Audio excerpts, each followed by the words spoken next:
Muy buenas tardes a todos. 6:25 de este martes 22 de julio, de este maravilloso día, con fresquito. Muchísimas gracias. Lucía Rosa González, buenas tardes. Buenas tardes, gracias por habernos traído hasta aquí y devolvernos este aire tan limpio y puro. Hoy es nuestro segundo espacio desde el patio y ella va a ser nuestra protagonista. Lucía Rosa González, poeta, escritora, dramaturga, compañera y amiga y persona entrañable, por supuesto. Estamos en un lugar que a mí me tiene encantada.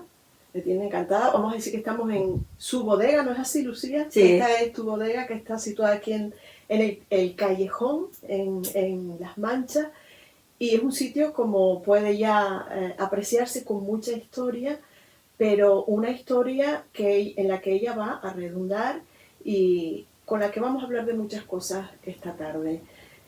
Lucía, es evidente que este lugar está muy ligado a tu infancia. ¿Qué nos podrías tú contar de tu infancia con respecto a este sitio? Pues realmente aquí era donde jugábamos, es decir, en los aledaños de la bodega construíamos las casitas con sacos vacíos de estiércol. Mi padre cargaba estiércol en un camión viejo y nos daba los sacos que luego se iban deteriorando. Entonces nosotros hacíamos una casita cuyas particiones eran también sacos y allí jugábamos, con lo cual mi vida siempre ha estado ligada a esta bodega. Y papá, lo primero que hacía cuando estaba en casa era venir a la bodega y por la tarde se ponía a tocar el acordeón ahí en el patio. ¡Qué maravilla! ¡Qué maravilla! Bueno, Lucía Rosa tendría tantas cosas que contarnos, o sea, tiene tantas cosas que nos puede contar que necesitaríamos mucho tiempo, pero vamos a hacer extensible todo lo que podamos, porque todo es de mucho interés. Y estamos ahora mismo viendo, Lucía, sobre la mesa que tenemos aquí, la cantidad de libros que tienes publicados, pero hubo uno que fue el primero. Háblanos de esa primera publicación. Mi primer libro se llama Casta de rosas ausentes. Yo reuní una serie de poemas que había escrito durante un tiempo y lo envié al premio Pedro García Cabrera y obtuve el primer premio. El premio consistía en, aparte de una aportación económica, también en la publicación del libro. Y a partir de ahí, la verdad no sé cómo fue, que ya luego vino el segundo, el tercero, y casi sin pensarlo, mi tiempo libre lo dedicaba completamente a escribir. De hecho, me matriculé en la universidad para continuar filología hispánica y me acuerdo que me ponía a estudiar, me levantaba de madrugada a las 5 antes de ir a dar clases. Y lo que hacía era, me ponía a escribir y no estudiaba, me ponía a escribir, es decir, apartaba los deberes de estudio porque lo que realmente me apetecía era escribir. Te comprendo perfectamente. Primer libro y primer premio. Yo creo que es un estímulo tremendo para continuar. Si bien ya una vez tienes el primero, eso también te da un punto de partida para seguir, pero no cabe duda que si encima obtienes un premio, pues mejor que mejor, ¿verdad? Sí, bueno, yo en ese momento tampoco me percaté de que era tan relevante. Tenía una situación un poco difícil en ese instante y no le di la importancia que realmente luego tuvo, porque es verdad que me abrió las puertas para luego seguir publicando, que eso es muy importante. Claro, claro que sí. La docencia también ha tenido mucho que ver en tu vida. Te has dedicado durante muchísimos años a dar clases, corrígeme si no es así, de lengua y literatura, y además has estado muy inmiscuida en lo que es el teatro e incluso pues has creado tus grupitos de teatro. Yo creo que también es una suerte tener el don de escribir, tener el don de crear y a la vez poder trasladarlo y compartirlo con tus discípulos, ¿no? Creo que eso es maravilloso. Sí, desde que empecé a dar clases, desde el primer año, sin darme cuenta también, sin percatarme de que realmente lo que me estaba gustando era el arte y trasladarlo al alumnado, me vi ensayando a la ratita presumida en el colegio de Tijarafe, y los recreos los dedicaba al ensayo, y al final de curso representábamos la obra. Ese fue ya desde el primer destino que tuve. Luego el segundo, que ya fue en Los Llanos, en el Colegio Maya Antiguo, también recuerdo que ensayé otra obra. Creo que me la inventé. Me acuerdo que los niños llevaban unas capas, eran como unos pajaritos, llevaban unas capas amarillas. Luego llegué al Roque y también, es decir, el recreo yo lo dedicaba a ensayar con el alumnado obras teatrales para luego representar en las fiestas más o menos señaladas como Navidad o fin de curso. Pero claro, el director, en ese caso era Valentín Rodríguez, observando que a mí que yo dedicaba tanto tiempo al teatro, me propuso ponerlo dentro del horario escolar, es decir, crear un horario específico para que yo impartiera teatro al alumnado, con lo cual el alumnado salía de sus clases respectivas e iban al salón de actos a ensayar teatro. Bueno, me acuerdo que representamos los 3 libros clásicos de Berés, mi primer libro de teatro, mi segundo libro de teatro, y cuando ya había concluido con todas esas obras para niños, que tampoco hay muchas, entonces me vi escribiendo los textos para poder seguir con las representaciones teatrales. Y creo que todo ha sido así sin darme cuenta. Como un proceso normal de la vida que tú dices, bueno, es como es un estímulo, aparte de la enseñanza, y eso es lo que siempre creo que me ha generado tranquilidad y satisfacción. Yo creo que una cosa te ayudaba a la otra, ¿no? El crear, el arte fluye y no es necesario ni empujarlo, está ahí, lo tenemos dentro. Eso yo también lo sé y tengo la suerte de haberlo compartido contigo. No, pero te voy a contar que luego también, cuando ya tenía el teatro, 4 horas teatrales en la semana, entonces empecé a los recreos a formar un grupo de alumnos que fueran a mi aula y a dar un curso de composición literaria.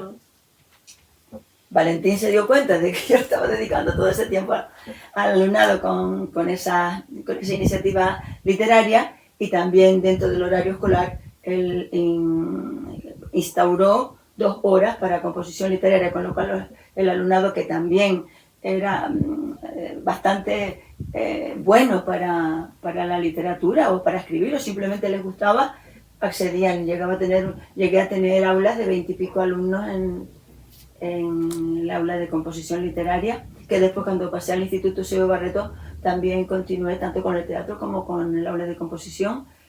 Pero de arriba del Roque salieron unas revistas, te las voy a enseñar. Sí. Estos son de los números, pequeños poetas, con los textos que los alumnos escribían en las clases. Hay unos textos aquí preciosos. Lucía. Porque ellos ilustraban además su poema. ¿De qué año estamos hablando? Bueno, pues yo pienso que del 2000,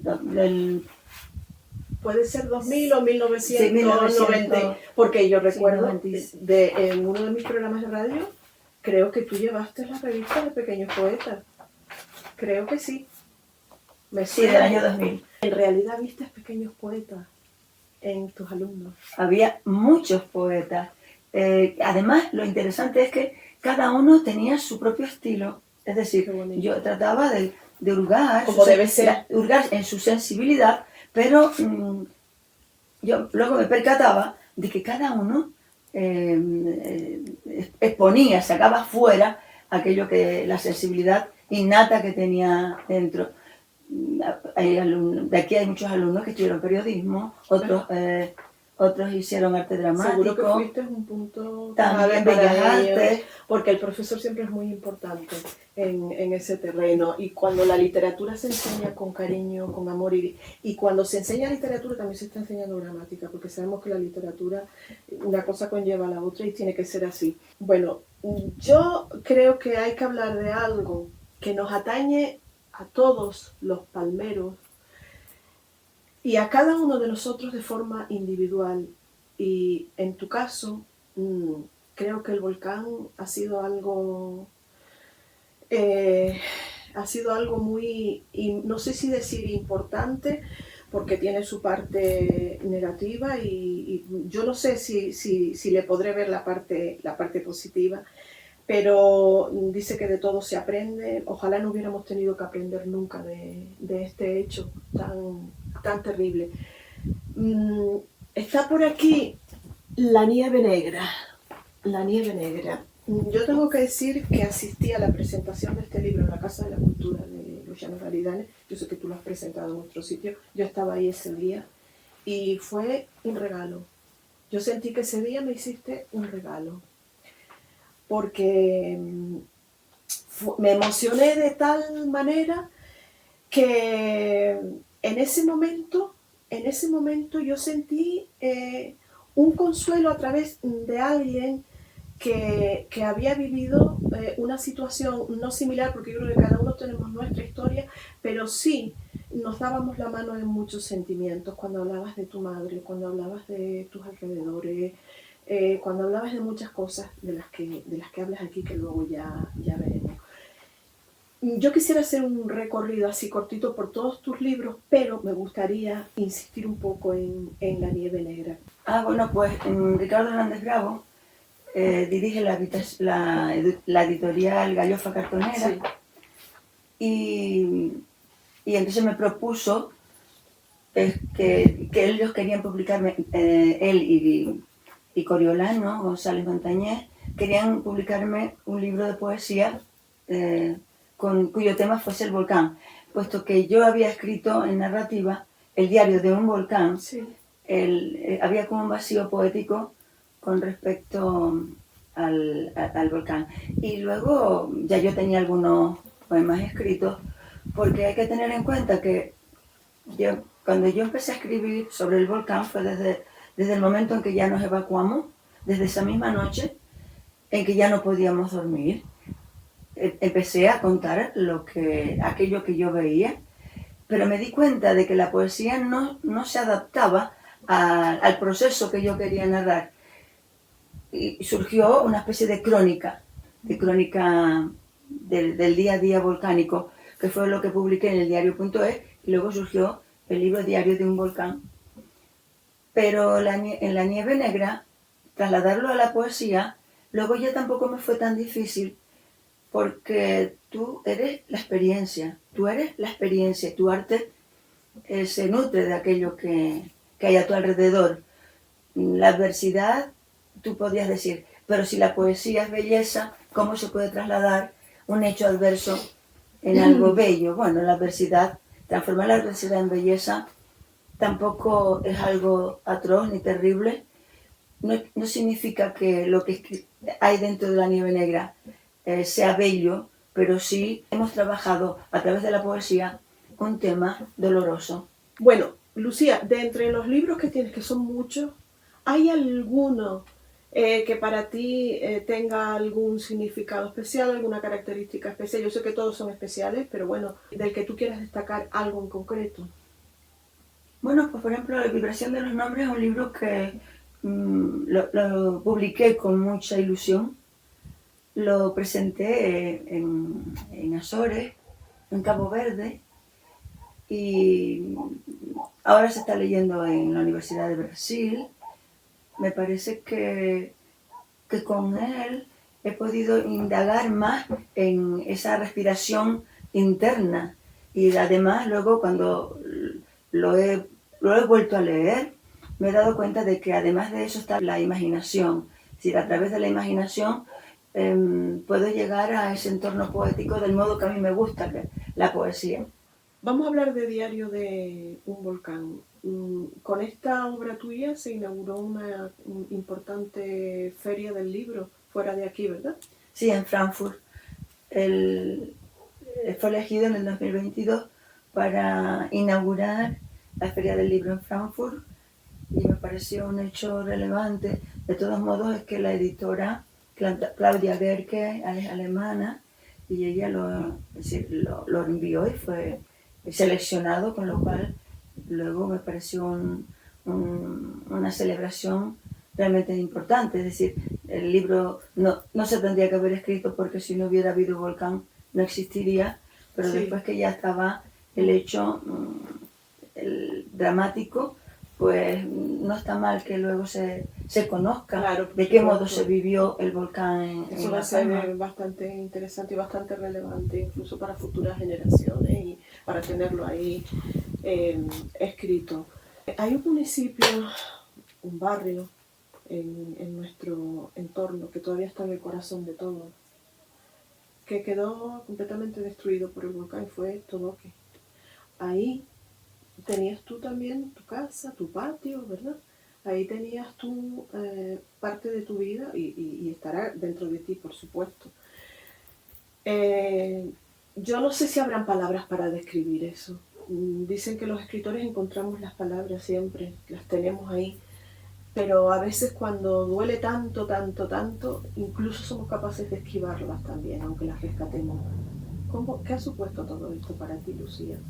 Pues el proceso de una pérdida de la vivienda es muy difícil explicar, muy difícil expresar los sentimientos que en ese momento tú te invaden, claro.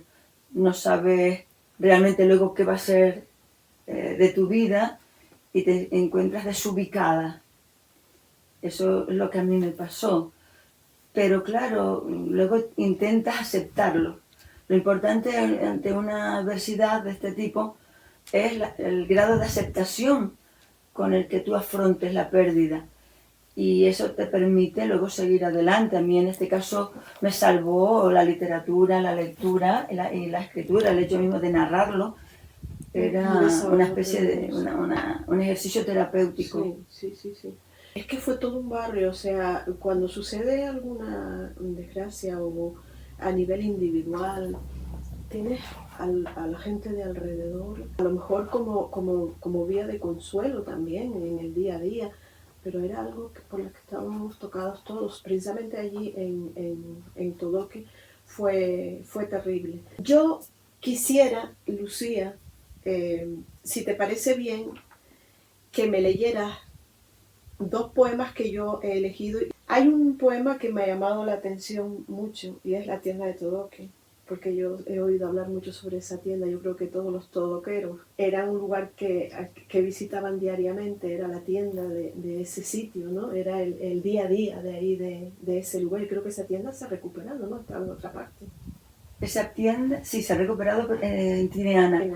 De hecho, la tienda en un principio era la llevaba mi suegro.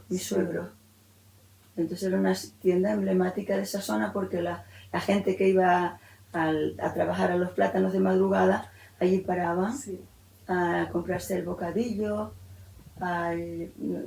cualquier habituallamiento para la jornada. Y tristemente, evidentemente junto con todas las casas de las familias, estuvimos contando y en la familia hay como 20 y pico casas que desaparecieron. Madre mía. La tienda de Todoque. Hay galletas de almíbar para los ratoncitos de los aguacateros y un saco de millo en la despensa empapado de lluvia para las palomas de la torre. Una luz agridulce se cuela por los huecos de las tejas.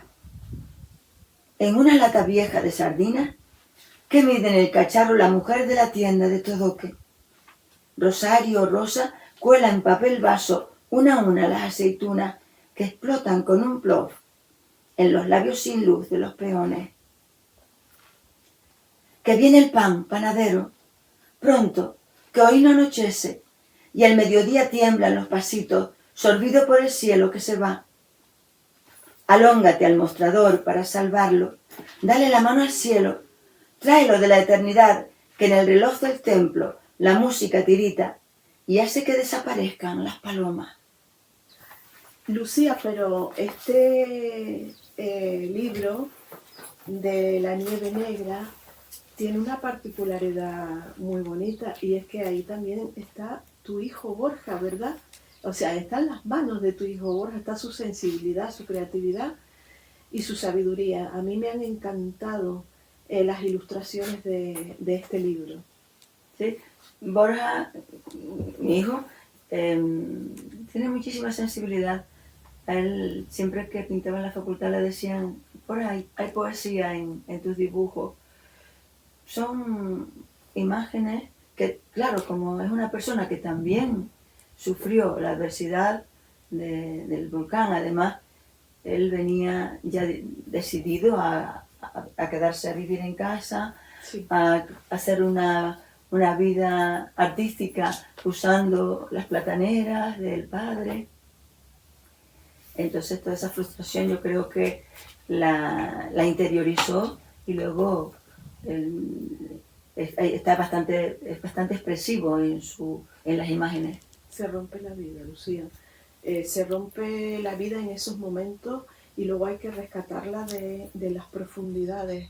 Así siento yo que ha sido todo esto del volcán y lo veo en todas las personas que han perdido sus casas, sus terrenos.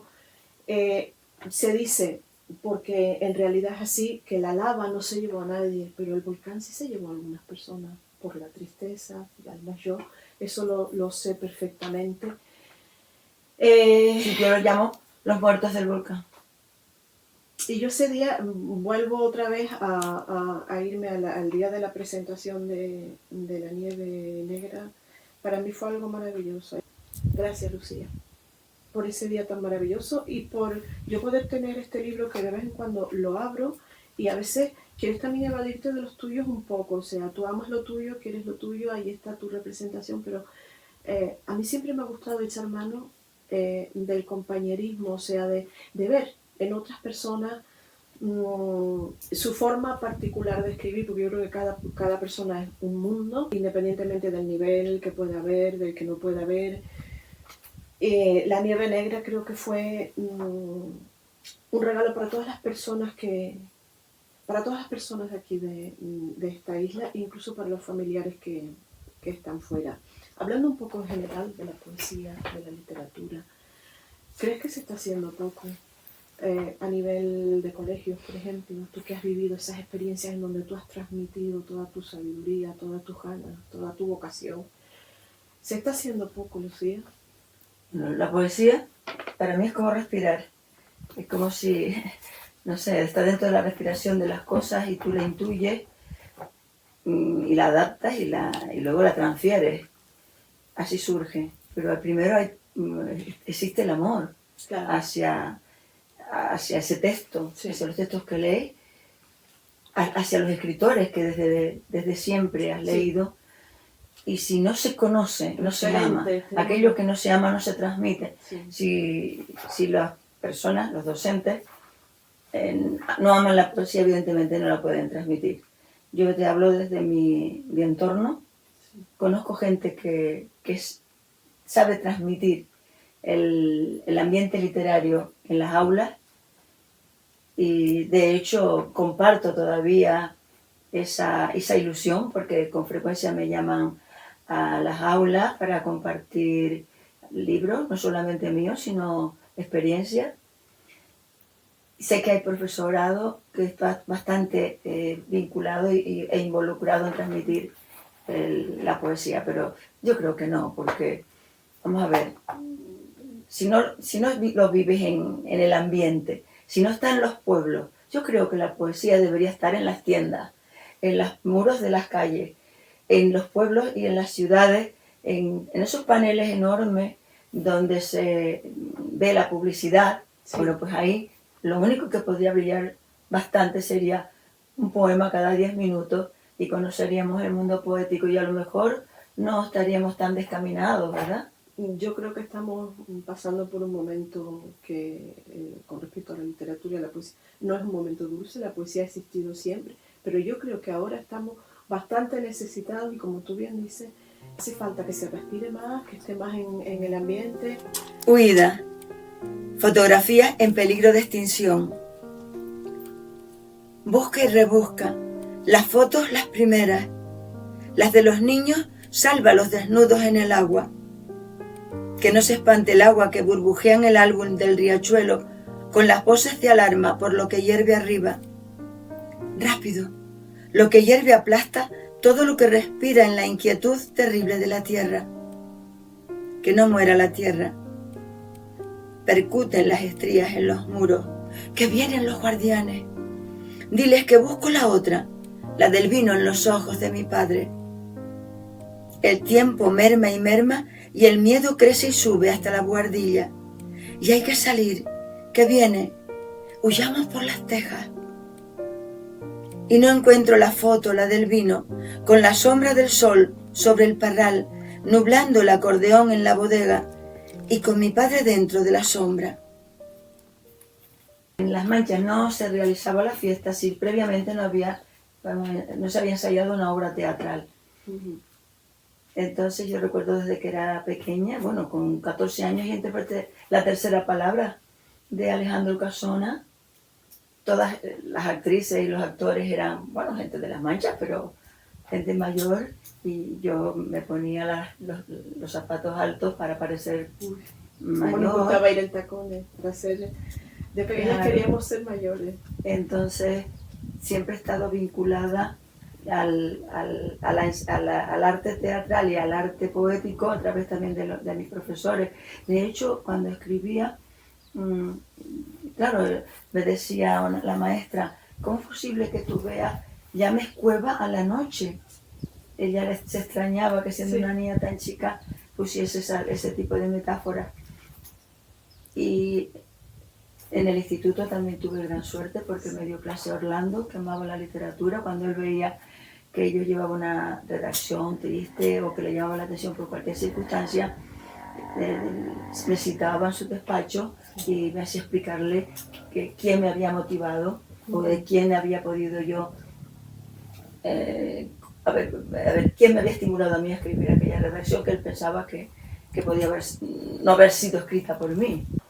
Lucía Rosa, solo quiero darte las gracias por habernos traído hasta aquí, hasta este rincón tan bonito en tu bodega, donde hemos rozado tu infancia, donde hemos hablado de tu infancia, en donde hemos hablado de cosas tristes, porque la vida es así, a veces no todo son cosas bonitas y lo triste, como tú bien dices, está ahí, pero también sirve para construir.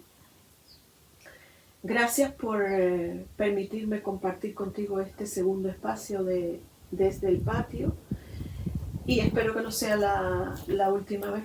Espero que podamos tener otros encuentros similares para seguir hablando de la vida, porque hemos hablado de la vida, de nuestras aficiones, de las cosas bonitas de la vida, y que sigan creciendo tus libros, aunque no sé si te van a caber en tu biblioteca, pero que sigan habiendo muchos más, y que tengas mucha vida para poder hacerlo y que podamos compartir.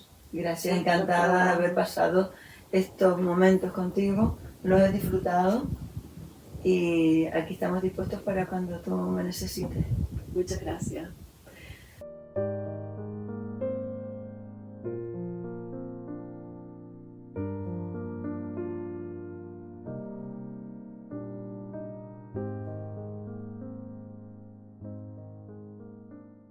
Paisaje apagado.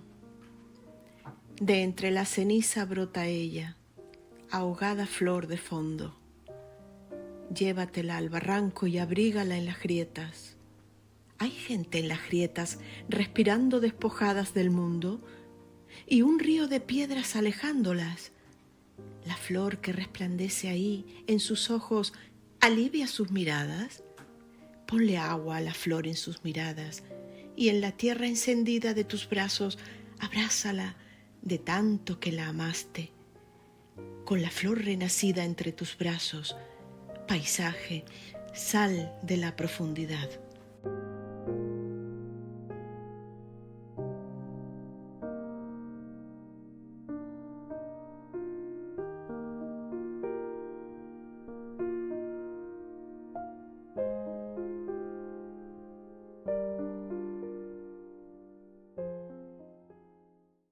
Vuelo y vuelvo. Casi al anochecer, una pluma me deja el espacio de su vuelo. Vuelo y vuelvo a lo que ya no existe. Ligera como un silbo me imanto de lo negro y caigo con su lastre junto al pájaro. Al lado de su muerte siento el escalofrío de su voz. La lava que aún chorrea nubla la melodía del aliento.